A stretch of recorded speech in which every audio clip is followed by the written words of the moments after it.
আম দিয়ে সরপুঁটি মাছের ঝোল কিন্তু একদম রেডি। আর দেখতে দেখো কত সুন্দর হয়েছে বন্ধুরা।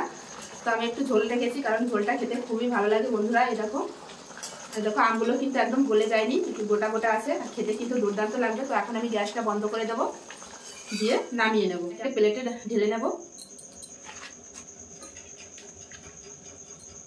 নমস্কার বন্ধুরা, তোমাদের সবাইকে অনেক অনেক স্বাগত জানাই বন্যা রান্নাঘরে। এখনো কিন্তু ভালোই গরম পড়ে গেছে, আর গরমে কিন্তু হালকা পাতলা ঝোল কিন্তু সবাই খুব পছন্দ করে।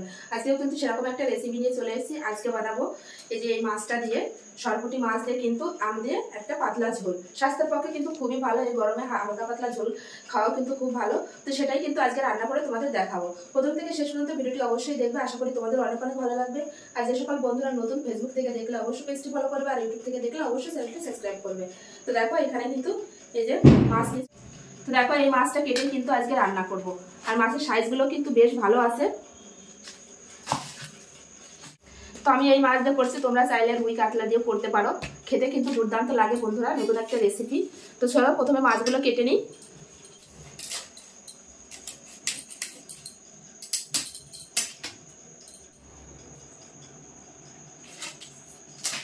তো এবার মাছের আঁশ ছাড়িয়ে নেব।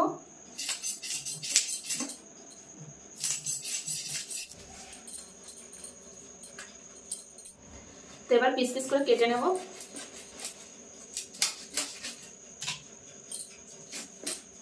তো এইভাবেই কিন্তু সব মাছগুলো কেটে নেব।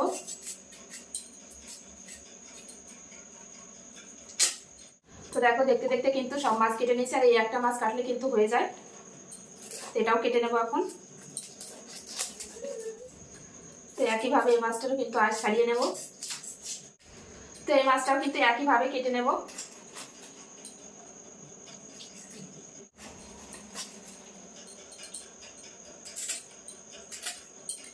তো সব মাছ কিন্তু আমার কাটা হয়ে গেছে।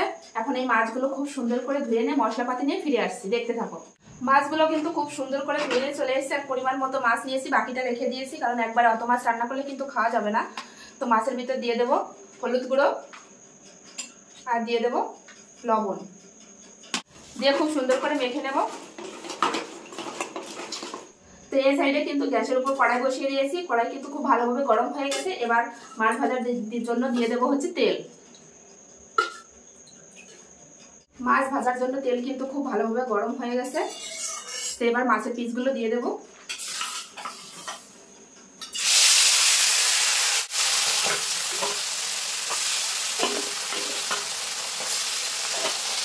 এবার মাছগুলো কিন্তু একটু উল্টে দেবো।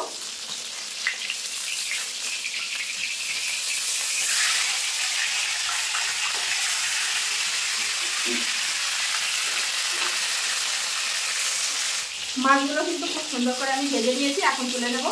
বেশি কড়া করে ভাজবো না, একটু হালকা লাল করে ভেজে নিয়েছি মাছগুলো।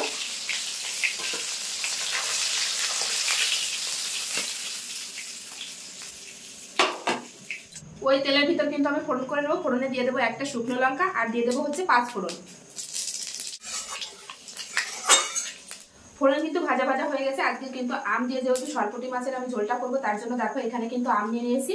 তো এই আমটা কিন্তু বেশি টক না, তার জন্য কিন্তু আমি এতগুলোই নিয়েছি, 2টো আম নিয়েছি। তোমরা চাইলে যদি বেশি টক হয় তাহলে কিন্তু কমিয়ে দিতে পারো। তো দিয়ে দেবো তেলের উপর। তো এবার একটা গুঁড়ো মশলার পেস্ট করে নেবো। প্রথমে দিয়ে দেবো হচ্ছে হলুদ গুঁড়ো, দিয়ে দেবো 1 চামচ জিরে গুঁড়ো, আর দিয়ে দেবো 1 চামচ লঙ্কা গুঁড়ো।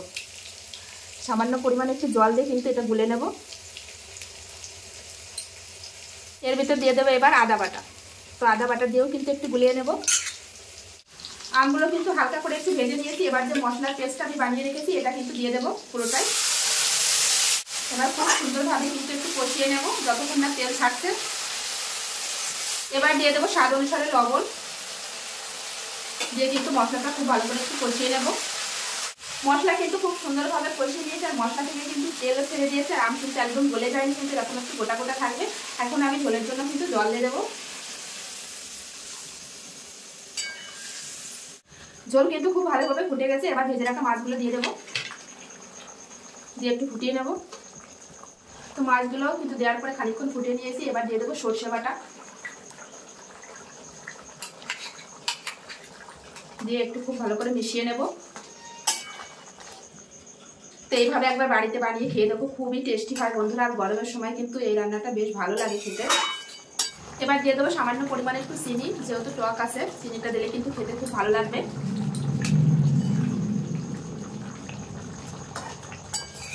আম দিয়ে সরপুঁটি মাছের ঝোল কিন্তু একদম রেডি। আর দেখতে দেখো কত সুন্দর হয়েছে বন্ধুরা। তো আমি একটু ঝোল রেখেছি কারণ ঝোলটা খেতে খুবই ভালো লাগে বন্ধুরা। এই দেখো আমগুলো কিন্তু একদম গলে যায়নি, একটু গোটা গোটা আছে, আর খেতে কিন্তু দুর্দান্ত লাগবে। তো এখন আমি গ্যাসটা বন্ধ করে দেবো, দিয়ে নামিয়ে নেব। কেমন হয়েছে দেখতে কিন্তু অবশ্যই কমেন্ট করবে। তো এখন আমি কড়াইতে কিন্তু একটা প্লেটে ঢেলে নেব।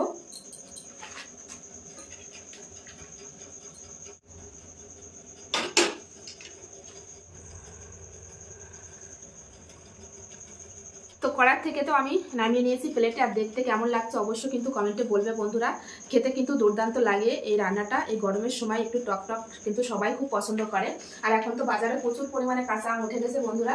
তো আমি এই মাছ দিয়ে করেছি, তোমরা যে কোনো অন্য কোনো মাছ দিয়েও কিন্তু এই রান্নাটা এইভাবে করে খেয়ে দেখো, অনেক অনেক ভালো লাগে বন্ধুরা। তো আজকের এই রেসিপি আম দিয়ে সরপুঁটি মাছের ঝোল কেমন লাগলো অবশ্যই কমেন্টে জানাবে বন্ধুরা। ভালো লাগলে অবশ্যই লাইক কমেন্ট শেয়ার করবে, আর শেয়ার করে কিন্তু অন্যকে দেখার সুযোগ করে দেবে। এরকম নিত্য নতুন রেসিপি দেখতে হলে অবশ্যই বন্যা রান্নাঘর চ্যানেলটি সাবস্ক্রাইব করতে হবে। আর যে সকল বন্ধুরা সাবস্ক্রাইব করেছো আমার পাশে আছো তাদেরকে অসংখ্য ধন্যবাদ। আর যে সকল বন্ধুরা এখনো পর্যন্ত আমার চ্যানেলটি সাবস্ক্রাইব করে নেই, তো প্লিজ বন্ধুরা আমার চ্যানেলটি সাবস্ক্রাইব করে আমার পাশে থাকো, এভাবে আমাকে সাপোর্ট করো। তো চলো বাই, সবাই ভালো থেকো, সুস্থ থেকো। আবার ফিরে আসছি নতুন কোনো রেসিপির সঙ্গে।